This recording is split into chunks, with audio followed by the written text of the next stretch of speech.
ഞാൻ ഇന്ന് പറയാൻ പോകുന്ന രവീന്ദ്രനാഥ ടാഗോറിനെ കുറിച്ചാണ്. ഔപചാരികമായ സ്കൂൾ വിദ്യാഭ്യാസത്തെക്കുറിച്ചൊന്നും അദ്ദേഹത്തിന് വലിയ താല്പര്യമില്ലായിരുന്നു. മാത്രമല്ല ഒരേപോലെ പോകുന്ന ഈ ദിനചര്യയോടും അദ്ദേഹത്തിന് താല്പര്യം. രാവിലെ 7 മണിക്ക് എഴുന്നേൽക്കുക, 8 മണിക്ക് പാഠഭാഗങ്ങൾ നോക്കുക, 9 മണിക്ക് സ്കൂളിലെത്തുക, ഇങ്ങനെയൊക്കെ പറയുന്ന കർക്കശമായ നിലപാടുകൾ, ഒരേ വഴിയിൽ സഞ്ചരിക്കുന്ന ഏകതാനമായ രീതികളിൽ ടാഗോറിന് തീരെ താല്പര്യം ഉണ്ടായിരുന്നില്ല.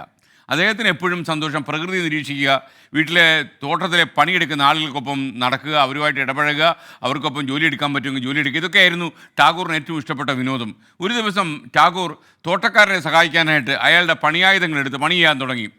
കാര്യമായിട്ടുള്ള പണിയാണ്. ജോലി അറിയാത്തത് കൊണ്ട് തോട്ടത്തിലെ പല ചെടികളും നശിച്ചു തുടങ്ങി. കാര്യം ഇദ്ദേഹത്തിന് പണി അറിയത്തില്ലല്ലോ.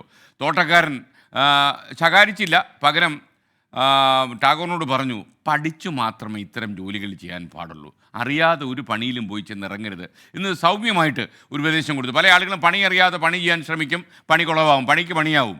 അപ്പോൾ അങ്ങനെ ഒരു പണി ചെയ്യാൻ പാടില്ല, പഠിച്ച് പണി മനസ്സിലാക്കിയതിന് ശേഷമേ പണിയെടുക്കാവൂ എന്ന് ടാഗോറിനെ തോട്ടക്കാരൻ ഉപദേശിച്ചു. അത് വലിയൊരു അനുഭവമായി ടാഗോറിന്. ഇദ്ദേഹം പറഞ്ഞതിൻ്റെ പ്രാധാന്യം ടാഗോർ ശരിക്കും ജീവിതത്തിൽ മനസ്സിലാക്കി. അങ്ങനെയാണ് ടാഗോറിൻ്റെ വിദ്യാഭ്യാസ തത്വശാസ്ത്രത്തെ പോലും സ്വാധീനിച്ചത്. പിൽക്കാലത്ത് അദ്ദേഹത്തിൻ്റെ ജീവിതത്തിൽ തന്നെ മാറ്റിമറിച്ച് ഈ തോട്ടക്കാരൻ്റെ വാക്കുകൾ. കാര്യം പഠിച്ചിട്ടേ നമ്മൾ പണിയിലിറങ്ങാവൂ എന്നുള്ളത്. പിൽക്കാലത്ത് അദ്ദേഹം വലിയൊരു സ്ഥാപനം, ഒരു വിദ്യാഭ്യാസ സ്ഥാപനം, ഒരു സ്കൂൾ സ്ഥാപിച്ചു, ശാന്തിനികേതൻ. പശ്ചിമ ബംഗാളിലായിരുന്നു ശാന്തിനികേതൻ. ഈ ശാന്തിനികേതൻ സ്ഥാപിച്ചപ്പോഴും അദ്ദേഹത്തിൻ്റെ മനസ്സിൽ തോട്ടക്കാരൻ്റെ വാക്കുകൾ മിന്നൽ പിണർ പോലെ പാഞ്ഞു നടന്നു. പഠിച്ചേ നമ്മൾ പണിക്കിറങ്ങാവൂ എന്ന കാര്യം. പ്രകൃതിയുമായി യോജിച്ച് പഠിക്കുന്നതിനും തൊഴിലുകൾ ചെയ്യുന്നതിനുമൊക്കെ എന്തെങ്കിലുമൊക്കെ പഠിച്ചിരിക്കണമെന്ന കാര്യത്തിൽ ടാഗോർ അവസരമാക്കി ശാന്തിനികേതൻ. അതുകൊണ്ട് ടാഗോർ നമ്മെ പഠിപ്പിക്കുന്ന കാര്യം എന്താണ്? ഏതെങ്കിലും ഒരു തൊഴിൽ നമ്മൾ ഏർപ്പെടുന്നതിന് മുമ്പ് അതേപ്പറ്റി ആഴത്തിൽ നമ്മൾ മനസ്സിലാക്കണം, അതേക്കുറിച്ച് നന്നായി പഠിക്കണം. ഒരു ചായക്കട എവിടെയെങ്കിലും തുടങ്ങാൻ നമ്മൾ തീരുമാനിച്ചാൽ ആ ചായക്കടയിൽ എത്ര പേർ വന്ന് ചായ കുടിക്കും എന്ന് നമ്മൾ കൃത്യമായി മനസ്സിലാക്കിയിരിക്കണം എന്നായിരുന്നു ടാഗോറിൻ്റെ പക്ഷം.